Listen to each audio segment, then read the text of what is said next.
Hey everyone, it's Richard Metal Fan here, bringing you guys an old school album review. And today we're going to be looking into this album's 40th anniversary, and this really isn't the introduction. It's from a classic band in this genre, and as you can see by the title, today we're going to be talking about Ace of Spades by Motörhead, the band's fourth album released in the November 8th, 1980.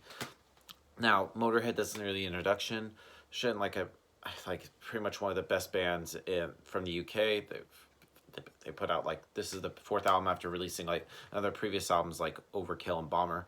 But I feel like which are great albums, but I feel like Ace of Spades is really my personal favorite Motörhead album. I feel like this is pretty much what made Motörhead.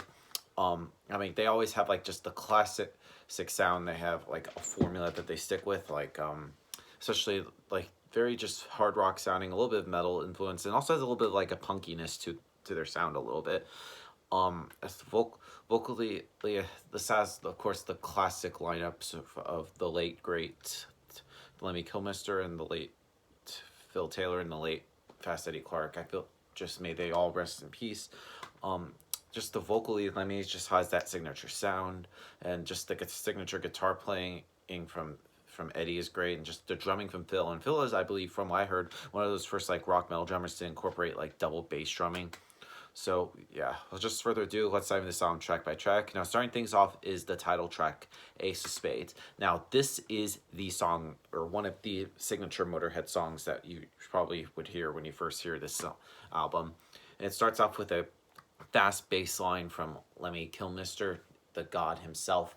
Like, once you hear that song, you definitely, or that little intro, you definitely know. And I just, when I first heard it, I honestly thought that wasn't even, I didn't even know it was a bass when I was younger, but it's a guitar.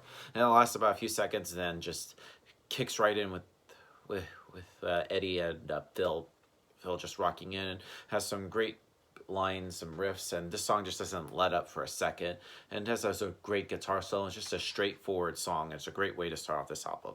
And then we move on to Love Me Like a Reptile, which is another fast-paced song, some pretty interesting lyrics, and the song is more based on the guitars and has more of a rock or old school metal feeling to it, with a little bit of like a bluesiness to it, especially in like the last bit of the song. Shoot You in the Back.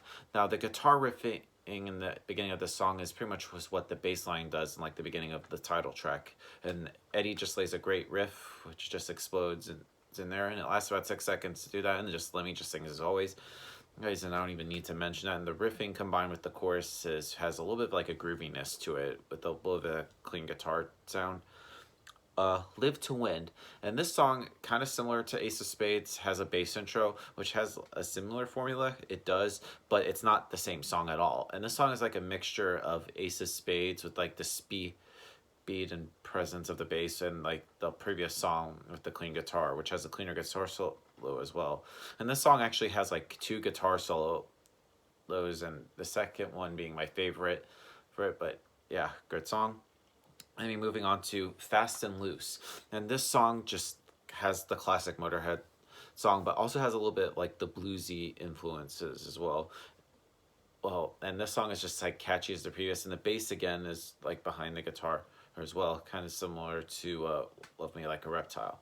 And then we move on to We Are the Road Crew. Now, this song is, I believe, is a tribute to the Motörhead road crew, and that's a really great song. I just love this, like the instrumentation and just like the vocals, and the song is pretty fucking awesome.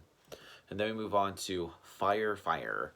Now, this song can be considered to be filler, as it's not like popular as like all the previous songs that we've heard so far, but nonetheless, it's a great song. And this song works with sort of like the bass hand in hand with the guitar, but I feel like the guitar is more cleaner and the bass has a bit more of a dirtier tone, and it's just more up in the forefront. And there's a riff in there that sounds similar to Ace of Spades, but it's not the same song in there. But I don't know. No, I just think it's a great song. It's a fun song, I should say. Moving on to Jailbait. Now, this song pretty much follows in the same formula than the previous song, but and the difference is I feel like I feel like the bass is less dirtier and less in front of the mix. I can't really say much about it, but overall, great song. Then we move on to Dance.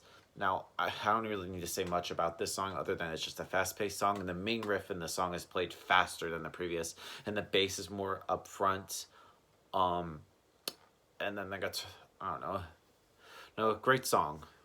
Then we move on to Bite the Bullet. Now, this song is pretty much the shortest song on here. Here, and the intro has some great drums and guitars, and then just very just a punk influenced song, especially by Lemmy singing, and just like the vocal patterns in here, and this song just doesn't give it rest of the shortness, and just the bass is just right in there, just slamming your head in. Then we move on to The Chase is Better Than the Catch, another great song. It's kind of similar to the song Dance, and and it's sort of like the bass just like vibrates with the dominance in here, and just the solo is pretty great as well. And this song has like very a classic epic as well. It has like an epicness to it. And then we move on to The Hammer. Now this is a great way to close off this album.